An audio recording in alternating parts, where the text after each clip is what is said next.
puntos constitucionales. En esta ocasión tenemos vía telefónica a un ternado para magistrado de la Corte Constitucional, Andrés Amaya, y un abogado socio de la firma Fuentes, Enrique y Zuleta, Juan Pablo Fuentes. Señores, bienvenidos al programa. Los puntos a discutir en este tema girarán en torno a las demandas que actualmente cursan en contra del Acto Legislativo 01 de 2006 y el plebiscito de octubre, que para quienes no conocen el acto legislativo es aquel que crearía los mecanismos jurídicos para la adopción e integración del acuerdo entre las FARC y el gobierno nacional para el fin del conflicto y la construcción de una paz estable y duradera.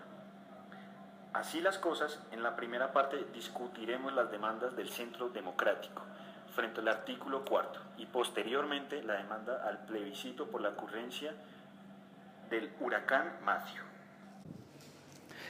En lo que se refiere al acto legislativo número 1 del 2016, cargo por violaciones al principio de consecutividad y unidad de materia del artículo 158, el Centro Democrático alega que se introdujeron vía de acto legislativo unas modificaciones que en algunos casos no habían sido debatidas en la primera vuelta tanto en Cámara como en Senado y en otras habían sido negadas con anterioridad. El artículo 4 definitivo, introducido en los últimos debates del acto legislativo, es un artículo transitorio que le va a acuerdo especial y a categoría de instrumento internacional los acuerdos de terminación del conflicto, invocándose el artículo 3 común a los convenios de Ginebra de 1946 e incorporándolo al bloque de constitucionalidad, lo cual contará con un procedimiento de revisión constitucional único y automático, y para los actos legislativos y leyes que implementen los acuerdos de paz, así. Al introducirse el artículo 4 y el procedimiento de revisión de constitucionalidad único y automático, se rompió con los principios de consecutividad y de unidad de materia. La introducción del artículo que eleva acuerdo especial a instrumento internacional y a bloque de constitucionalidad a los acuerdos de terminación del conflicto. Este mecanismo es de introducción nueva, ya que no había sido aprobado en primera vuelta y solo había sido considerado como propuesta negada en la segunda vuelta, de acuerdo con la Gaceta del Congreso número 15 de 2016, por parte del honorable senador Roosevelt Rodríguez Rengifo, negación que impedía su discusión posterior, hecho que fue desconocido y que rompió con el principio de consecutividad. El procedimiento en mención es totalmente nuevo, extraño al texto del acto legislativo originalmente debatido por el Congreso de la República en primera vuelta, ya que a través de este se genera una puerta de modificación automática a la Constitución y se eleva a instrumento internacional un acuerdo que en los primeros debates había tenido un tratamiento de derecho interno, rompiendo así con la unidad de materia. Además de ser procedimentalmente inadmisible debido a que estas iniciativas negadas en primera vuelta no pueden ser sometidas a debate posteriormente. Además, en segundo lugar, las modificaciones que se realizaron en segunda vuelta alteran la esencia de lo aprobado inicialmente sobre la institución política objeto de acto legislativo, al contener un sistema de incorporación de bloque de constitucionalidad nuevo, que genera que los acuerdos de paz se conviertan en norma supraconstitucional e internacional, y al introducir sistemas de control único de constitucionalidad que modifican la estructura constitucional de revisión. ¿Cuál es el procedimiento del control constitucional único? Este desconocimiento del procedimiento legislativo establecido en la Ley Quinta de 1992 se enmarca dentro de la causal del numeral primero del artículo 241 de la Constitución Política, que establece la función de la Corte Constitucional de, primero, decidir sobre las demandas de inconstitucionalidad que promuevan los ciudadanos contra los actos reformatorios de la Constitución, cualquiera sea su origen, solo por vicios de procedimiento en su formación, causándose también una violación al artículo 375 constitucional que establece que, en este segundo periodo, solo podrán debatirse iniciativas presentadas en el primero. Bueno, pero ¿qué se alega? ¿Qué se alega? Son vicios en el procedimiento que redundan en la violación al principio de consecutividad. ¿Qué significa?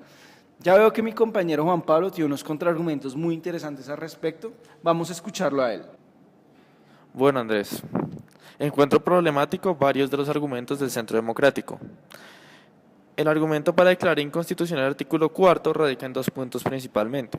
El primero es que el hecho de su introducción en segunda vuelta es contrario al artículo 226 de la Ley Quinta de 1992, ya que en segunda vuelta solo podrán debatirse iniciativas presentadas en la primera. Las negadas en este periodo no podrán ser consideradas nuevamente. Y acto seguido, este mismo texto argumenta que, En primer lugar, nos encontramos ante unas iniciativas consideradas en segunda vuelta que no pueden ser incorporadas al texto de vuelta primera. ¿Será que esta es una interpretación correcta del artículo señalado desde un punto de vista constitucional? Siento que la consecuencia de algo así sería desconocer que jurisprudencialmente, en especial en la sentencia C-273 del 2011, donde se planteó un caso similar, se ha dicho al respecto que la facultad de las comisiones y las plenarias de alterar los proyectos de ley sometidos a su consideración exige que se surtan 4 debates sin que necesariamente el texto tenga que tener exactamente el tenor literal durante todos y cada uno de estos. Los textos aprobados en cada Cámara no necesariamente son idénticos. Las divergencias deberán resolverse de acuerdo con el artículo 161 de la Carta, que es una comisión de mediación, que deberá conciliar los textos aprobados y someter en consideración de la plenaria de cada Cámara una versión definitiva. Es claro entonces que las comisiones y las plenarias pueden agregar al proyecto que se tramitan nuevos artículos no considerados en la otra Cámara. Esta posibilidad de alterar el texto del proyecto de ley a lo largo de su trámite en el Congreso, como lo ha señalado la jurisprudencia, responde a la visión deliberativa de la democracia que consagra la Constitución del 91. Si las cámaras y el Congreso de la República no tuvieran un margen razonable de libertad para diseñar y construir el ordenamiento jurídico a lo largo del trámite legislativo, una vez se somete un proyecto de ley específico a su consideración, ¿cuál sería entonces el propósito de la deliberación? ¿Para qué debatir y encontrar en democracia los errores y problemas de un proyecto de ley si ésta no puede ser arreglada ni ajustada? Pero en un Estado social y democrático de derecho, la deliberación es en sí misma una dimensión fundamental del procedimiento parlamentario. No solo importa que se apruebe la norma propuesta, es preciso que para ello haya deliberación. Ahora bien, lo anterior no significa que los cambios puedan ser ilimitados. Expresamente la Constitución señala que en su texto deben ser estos cambios que se juzguen necesarios, de acuerdo con el artículo 160. Y que se refieran a la misma materia y se relacionen con ella, el 158, ambos de la Constitución Política. Lo que me lleva a mi segundo argumento, según el cual las modificaciones que se realizaron en segunda vuelta alteran la esencia de lo aprobado inicialmente sobre la institución política objeto de acto legislativo, al contener un sistema de incorporación de bloque constitucional nuevo.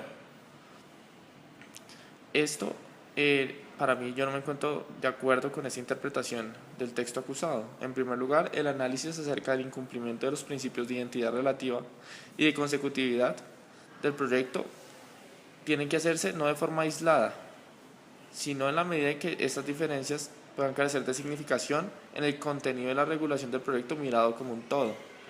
La jurisprudencia ha concluido que el principio de consecutividad exige que el objeto de lo decidido a lo largo de los 4 debates corresponda al mismo tema.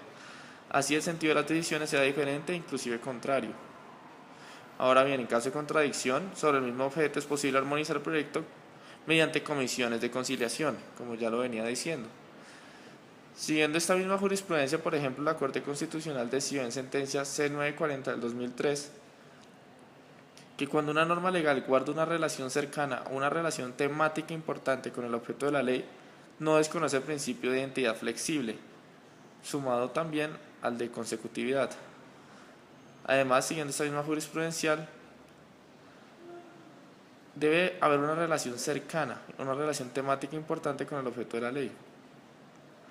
Según esto, y con todo lo anterior, es preciso señalar que si bien el objetivo de este proyecto de ley es establecer instrumentos jurídicos para facilitar y asegurar la implementación y el desarrollo normativo del acuerdo final, no me parece extraño que en segunda vuelta se hubiera permitido su inclusión dentro del bloque constitucional, dado que es un acuerdo reconocido internacionalmente y está relacionado con la protección de los DIH y el derecho a los derechos humanos. Y de esta manera, incluyéndolos en el cuerpo normativo de la nación, se le da mayor seguridad a los miembros del grupo armado de que se cumplirá lo pactado, por lo que no se entiende cómo esta idea aislada del objeto del proyecto de ley analizado como un todo, ni mucho menos su violación a los principios que salvaguardan el trámite legislativo, que a saber son la consecutividad, uno de los que mencionan, sumado también al de identidad flexible y unidad de materia, que no se debe mirar de manera aislada, sino, como lo dije, como un todo. Bueno, Juan Pablo, Andrés y estimada audiencia, por otro lado tenemos el paso del huracán Matthew. Dicho huracán no solo puso en riesgo la vida de miles de personas, sino también puso en riesgo la capacidad electoral de también miles de personas en la costa atlántica colombiana durante el plebiscito que en teoría va a poner fin a la guerra de 52 años que hemos tenido en Colombia. Muchas personas no salieron a votar. El Heraldo llamó a estos hechos de fuerza mayor y fortuita y, citando también al Heraldo, dijo que fue lo que afectó directamente a que las personas pudieran salir de sus casas, puesto que existía la advertencia de las autoridades para que no lo hicieran. La voluntad de un número importante de votantes no se vio reflejada en el resultado del plebiscito por la paz, hecho por el cual se deben hacer estas votaciones. Cierro comillas, hablando del Heraldo. ¿Qué opinas al respecto, Juan? Claro que sí, Andrés. Me parece preocupante la situación que se vivió en la costa Caribe acerca del huracán, pero si bien no entra dentro de las causales de nulidad de las elecciones que están mencionadas en el artículo 275 de la Ley 1437 de 2011, a mi parecer es importante analizar los principios constitucionales en juego, que bien se resumen en el derecho al voto de aquellas personas afectadas por el huracán y los demás que pudieron ejercerlo en el plebiscito, y que la anulación de la votación del plebiscito tendría consecuencias gravosas para ellos que ejercieron su derecho. Todo esto en vista de que no estamos en un tema civil de caso fortuito, sino un tema constitucional donde la fuerza de la naturaleza juega en contra de las votaciones. Para ello es importante precisar cuál era el porcentaje electoral afectado en la zona, que de acuerdo con Zona Cero es de alrededor de 3,5 millones de personas quienes estaban habilitadas para votar, respecto del resto del país, que tenía 34.999.945 personas habilitadas para votar, de acuerdo con la registraduría. A comparación del porcentaje que efectivamente participó, que es cerca del 37,43%, y que en la costa vio un porcentaje de abstención de cerca del 70%.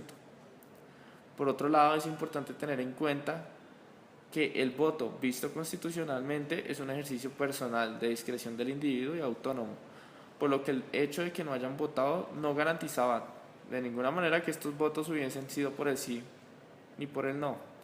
Eso no se sabrá. Por último, el porcentaje de abstención del país fue cerca del 62% con la BBC, de acuerdo con la BBC. De esta manera también es importante tener en cuenta el contexto de la votación que tuvo lugar para tomar una decisión al respecto, y no solo determinarlo con base en la existencia o no del huracán, que pudo o no influir en la decisión de la persona de votar ese día o no hacerlo, ya que, como se ha visto científicamente, hay otras razones que influyen en la abstención de las personas. De esta manera pienso que son unas preguntas que se tienen que hacer las personas que van a tomar la decisión respecto de dejar en firme la votación o dar la oportunidad de repetirla. Bueno, parece que la discusión va para largo. Vamos a comerciales y ya volveremos con el programa número 1 radial. 90 minutos constitucionales. Una pausa y ya regresamos.